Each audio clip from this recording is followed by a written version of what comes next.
inang bayan at ang taong bayan ay pagod na sa mga malulungkot at masasamang balita. Kaya't katulad po ng ating mga kasama sa bulwagang ito, ay ginagawa po natin ang lahat para makapagbigay ng pag-asa, kaligayahan, pati ng kasiyahan sa ating mga kababayan, lalo na ng pag-asa sa kinabukasan ng ating kabataan. Ang usaping Sabah at tagumpay ng Sultanate of Sulu laban sa Malaysia ay hudyat para sa mga taga-Sulu. Pangako ng pag-unlad sa mga tausug, Samal, Bangingi, Badyaw, Yakan, hanggang sa mga Chabacano ng Zamboanga. Buong Pilipinas ay maaaring makinabang sa 14.9 billion na napalanunan sa Arbitral Court sa Paris, France. Ang usapin din sa pagpapalakas at pagbuhay sa Filipino dialect na siyang hudyat para sa pagkakaisa ng mga Pilipino ay labis nating nalasap ang tamis sa talumpati ng tagumpay na natamo ni Alexandra Maniego Ayala. Kanyang pinili ang magsambit sa wikang Pilipino kaysa sa wikang Ingles sa Estados Unidos de America. Kahit saan man o kahit sino man ang kaharap, taas noo ang isang Filipina. Walang dapat pagyamanin kundi ang sariling atin at ang sinisintang inang bayang Pilipinas. At ang usapin ng joint oil exploration sa West Philippine Sea na nangangako ng paglaya natin sa pagkakakulong sa mataas na presyo ng langis na taon-taon ay tumataas ang ating pangangailangan dito. Ito ang tunay na magbibigay ginhawa sa ating mahihirap na kababayan sa hinaharap. Ang magkaroon tayo ng sarili nating supply ng langis ang siyang daan para bumaba ang presyo, hindi lamang ng gasolina, kuryente at pamasahe, kundi lahat ng produktong gumagamit ng transportasyon, lalong-lalo na ang mga basikong pangangailangan katulad ng pagkain. Ngayong araw po na ito, Ginoong Pangulo, hayaan niyo po akong talakayin ko naman ang isang paksa na sa aking paniniwala ay napapanahong bigyan ng karapatang atensyon. Sa Miyerkules po ay magsisimula na ang talakayan sa Senado kasama ang ating mga economic managers ukol sa kalagayan ng pananalapi ng bansa. Sa pasimula pa lamang, maganda na ang agenda ng ating 2023 national budget. Paglikha ng mas maraming dekalidad na trabaho at green jobs. Maayos na pamumuhunan sa infrastruktura, digitalisasyon, at iba pang programang nakatutok sa 8-point socio-economic agenda ng ating administrasyon. At lahat ng programang ito ay nakadepende sa inihahaing pangbansang budget sa susunod na taon para maunawaan natin at lalo ng ating mga kababayan na tulad ng marami sa atin ay lula sa madaming numero. Hayaan niyo pong himayin natin ang lahat. Sa susunod na taon, kailangan po natin ng 5.268 trillion piso para matugunan ang lahat ng pangangailangan ng bansa. Gayunman, ang tinatayang kikitain lamang natin ay 3.632 trilyon. Saan natin kukunin ang kakulangan o deficit? Natural lamang na kakailanganin nating manghiram ng pondo upang punuan ito. At para sa susunod na taon, ang ating kabuuang uutangin ay nasa 2.207 trilyon. Sa makatawid, uutangin po natin ang halos 42% ng ating budget. Kung kumporme tayo na mangutang para mapunan ng ating mga plano, hindi po ba nararapat lamang na maging masigasig rin tayo na maghanap ng mapagkukunan ng kita? At kung hahanap tayo ng pangdagdag pondo, huwag naman po sana, at naniniwala po ako na hindi papayag ang Senado na muli na naman tayong magdagdag ng buwis para pasanin ng ating mga kababayan na ngayon ay naghihirap. Ang sa atin lamang po, hindi naman tayo dapat magamba. Ika nga, don't panic, it's organic. Minsan na ring lumutang sa kamalayan ng mga miyembro ng bulwagang ito ang panukala patungkol sa legalisasyon ng paggamit ng cannabis para sa layuning medikal. Bahagyang naging masinsindin ang diskusyon patungkol sa pangangailangan upang payagang magamit ang marijuana para sa compassionate purposes. Isa sa mga punto noon ay hindi na daw nangangailangan ng bagong batas sapagkat nailatag na ito sa Comprehensive Dangerous Drugs Act of 2002 o ang RA 9165. Sa ilalim po kasi ng batas, hindi pinipigilan ang may mga lehitimong medikal na pangangailangan sa tamang paggamit ng mga medikasyon, kabilang na ang pinagbabawal na gamot. Isa na po rito ang cannabis-based medication para sa epilepsy.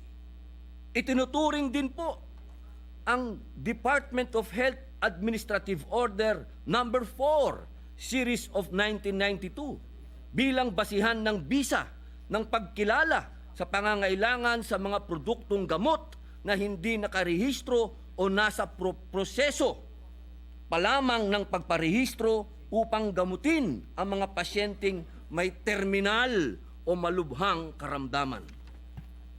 Ang kanilang argumento, bakit pa kailangan ng batas para sa mga compassionate use ng medical cannabis kung may tinging regulasyon para ma-access ito? Kung hindi po natin narinig ang pulso ng panukalang batas sa mga nagdaang kongreso, baka maaari nating buksan ang ating mga puso sa mga magulang at mga pasyente na hindi kayang punan ang $25,000 hanggang $30,000 na halaga ng prescription na gamot mula sa medical cannabis kada taon. Matagal na po nilang inaasam na magkaroon ng access sa mas abot kayang medical cannabis.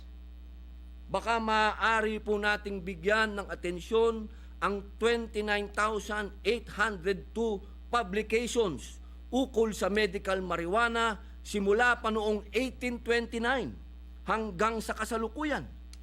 Sa pagtataya ng mga pag-aaral sa US mula 2016 hanggang 2019, ang cannabis ay nakitaan ng moderate to high quality of evidence of efficacy, effectiveness, and safety sa mga medikal na kondisyon kung saan pinapayagan ang paggamit nito.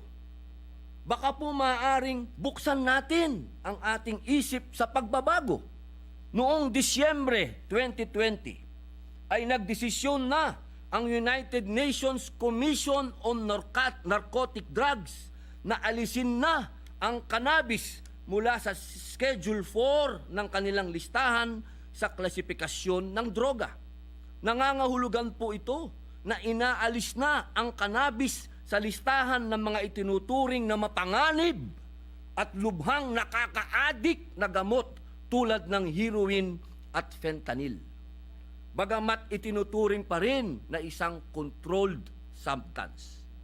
Inaasahang maitutulak nito ang patuloy na pag-aaral patungkol sa medical at therapeutic na benepisyo ng marijuana. Pakinggan rin po natin ang datos. Ang halamang ito ay nililinang na sa Asya sa loob ng 6,000 taon at ginagamit bilang medisina sa mahigit na 3,000 taon. Legal rin ang access nito sa ating bansa noon. Sa isang liham nga ni Gat Jose Rizal sa kanyang kaibigang Aleman noong 1890, sinabi niya, I myself, though in 1879 used hashish, did it for experimental purposes, and I obtained the substance from the drugstore. Ginoong Tagapangulo, sa kasalukuyan, legal na ang medikal na paggamit ng ilang uri ng cannabis sa 70 bansa sa buong mundo. Tinatayang 4.4 milyong aktibong pasyente ang nag-access ng mga legal na produkto ng cannabis. Hindi po kabilang ang mga Pilipino dito. Bibigyang diin lamang po natin na ang ating isinusulong ay medical cannabis lamang. Ito po ang produktong cannabis na nasa anyong capsule at oil at mayroong pharmaceutical formulation kasama ang detalyado at tamang impormasyon tungkol sa konsentrasyon ng tetrahydrocannabinol o THC at cannabidiol o CBD. Hindi po ito yung alam nating 2 joints o jutes o hashish, Mary Jane o bang at iba pang katawagan sa marijuana na para sa recreation o good time lamang. Kaya naman po, pinupursige natin ang pagpapasa ng batas na partikular sa legal na access ng medical cannabis dahil ito po ang direksyon na nararapat nating tahakin kung sisilipin natin ang mga benepisyong hatid nito gamit ang lente ng kalusugan at ekonomiya. Ang Asya pa naman ang may pinakamalaking merkado para dito dahil sa 4.5 bilyong mamamayan sa rehiyon. Angat rin tayo sa lahat base sa mga pag-aaral dahil kung ikukumpara sa mga halamang cannabis na lumalago sa ibang bansa, may mataas na cannabidiol content ang cannabis sa Pilipinas sa pangunahing sangkap sa karamihan ng mga produktong pang-medikal. Ang akin pong punto, bukod sa lumalawak na gamit ng medical cannabis, malaki rin po ang ambag nito sa ekonomiya. Patunay po ang tinatabong kita mula sa buwis at laki ng merkado ng mga bansang nagbukas ng industriya para sa mas malayang access ng medical cannabis. Ginoong Pangulo, 2021, ang pandaigdigang bentahan ng medical cannabis ay tinatayang nasa $37.4 billion. Sa Asya po, kung saan naitala sa kasaysayan ang pinakamahigpit na patakaran sa paggamit ng cannabis, ay nagsimula ng magbukas ang mga pinto para sa cannabis industry. $158.9 milyong o tumataginting na 8.7 billion pesos po. Ito po ang halaga ng ginastos ng mga consumers ng medical cannabis sa Israel noong 2020 lamang. Sa Thailand, ang ating kapitbahay, kalapit bansa, 4 na taon na po simula na maging legal ang paggamit ng medical marijuana. Sa botong 166-0 na ipasa ng kanilang National Legislative Assembly ang medical marijuana legalization. Ang merkado para sa medical cannabis ng Thailand ay tinatayang aabot sa $79 milyong nitong 2021 lamang. Mataas rin ang pangangailangan ng produktong CBD sa Estados Unidos. Ito po yung walang tama, yung walang psychoactive effect at hindi nakaka-addict tulad ng kadalasang maling akala. Pumapalo po ito sa $390 million kada taon. Inaasahang tataas pa ito hanggang $1.3 billion ngayong 2022 o 71.5 billion pesos. Katumbas na po nito ng halos 10% ng koleksyon ng Bureau of Customs nitong 2022. At higit na mas malaki pa sa market ng imported na alak sa Pilipinas na sinasabing papalo sa 50 bilyong piso sa 2025. Sa mga estado sa Estados Unidos kung saan legal ang medical cannabis, tumatabo ang mga pamahalaang federal ng kita mula sa buwis at licensing fees. Bilang halimbawa, sa Oklahoma, $18 million mula pa lamang sa kita galing sa patient and commercial license fees simula noong August ng 2018. Sa Arizona, $64 million mula sa buwis noong 2021. Sa Hawaii, $4.7 million ng tax revenues. At sa Maine, $3.9 million noong 2021. Sa isang publikasyon pa nga po, sinasabing mas mataas pa ang bentahan ng medical cannabis kumpara sa patatas at blueberries sa Maine, USA.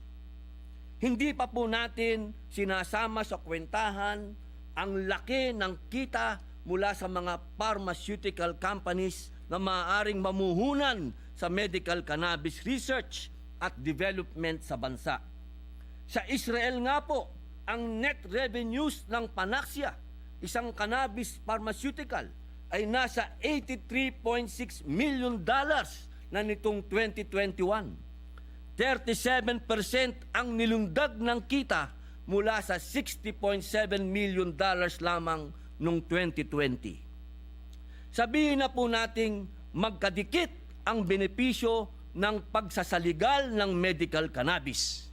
Una, magkaroon ng mas accessible at murang pagkukunan ng medical cannabis ang mga pasyente na hindi po nagmumukhang drug addict yung mga pasyente, na pati po yung mga magulang ng mga batang ito ay hirap na hirap humanap kung saan sila kukuha na may kasamang pagkatakot na baka sila'y mahuli. Nakakaawa po. At pangalawa, maaaring kumita ang gobyerno mula sa buwis para gamitin sa makabuluhang serbisyo publiko. Sa ibang mga bansa, ang buwis mula sa medical marijuana ay ginagamit para sa mga pampublikong paaralan. Tulad sa Oklahoma, $38.5 milyong mula sa naipong medical marijuana tax ang ginamit para magpatayo ng school buildings para sa mahihirap na distrito. Sa ibang estado naman tulad sa Arizona, bukod sa pondong mapupunta sa edukasyon, hinahati-hati rin ang buwis mula sa medical marijuana para sa pondo ng mga lalawigan at syudad ng estado. Napakarami pong posibilidad para makatulong sa ating pamumuhunan. Lalong-lalo na para sa ating bansa na nangangailangan ng pagkukunan ng pondo. Masakit po ang realidad na panay ang hugot natin sa kaban ng bayan. Bilang halimbawa, nalulugi tayo mula sa maraming government-owned corporations, GOCC, na taon-taon ay umaasa sa suporta ng gobyerno sa pamamagitan ng subsidiya, equity at net lending na halos wala namang naibabalik na dibidendo para makadagdag sa pondo ng bayan. Sa susunod na taon po, maglalabas na naman tayo ng 195.8 billion pesos para sa mga korporasyon na ito na wala namang pangako na balik kita para sa ating mga kababayan. Noong 2021, ang subsidiya ng gobyerno sa 80 na GOCCs ay umabot ng 212 billion. Gayunman, ang natanggap lamang natin na balik sa pamamagitan ng dividendo ay 38 billion lamang. 18% lamang ng inilabas na subsidiya o pondo ng national government. Halos 33 billion rin ang lugi o net losses ng mga GOCCs. Ang ilan sa mga highly subsidized na GOCCs nakakaunti o minsan ay wala pang ang ambag na dividendo ay ang National Food Authority, Philippine Coconut Authority, National Electrification Authority, NAPOCOR, Philippine Sector Assets and Liabilities Management Corporation, Philippine Tax Academy, Southern Philippine Development Authority, Tourism Promotions Board. Batid po natin na ang mga korporasyon ay may mahahalagang mandato para sa serbisyo publiko at hindi nila pangunahing tungkulin ng kumita o tumubo. Ngunit umaasa tayo na magpursige ang mga GOCCs na magkaroon ng disiplina sa pinansyal na pamamahala, maging transparent at tumugon sa kanilang pananagutan sa kaban ng bayan. Kailangan pong matigil ang milking cow phenomenon kung saan aasa na lamang ang mga GOCCs sa national government para sa taunang paggastos. Panahon na po para ikonsidera natin ang iba pang pamamaraan para mag-ambag naman ng pagkukunan ng kita. Ginoong Tagapangulo, sa punto pong ito, iminumungkahi po ng inyong lingkod na isang guni sa komite ng Ways and Means ang aking talumpati upang masuri ang economic viability, feasibility at benefits ng medical cannabis sa ating bansa. Habang tayo po ay nagpaplano ng gastusin ng gobyerno gamit ang kaban ng bayan, huwag naman po sana nating kalimutan ang ating tungkulin na tumbasan at higitan pa ang pinaghirapang kontribusyon ng ating mga kababayan. Kailangan po nating paluguin ang ating ekonomiya at sa puntong ito, malaki po ang maiaambag ng industriya ng medical cannabis na tuloy-tuloy po ang pag-usbong sa iba't ibang dako ng mundo. Panahon na po para tayo naman ang magpunla ng sariling atin. Tandaan po natin ang kasabihan, kapag may itinanim, may aanihin. Maraming salamat po, Ginoong Tagapangulo.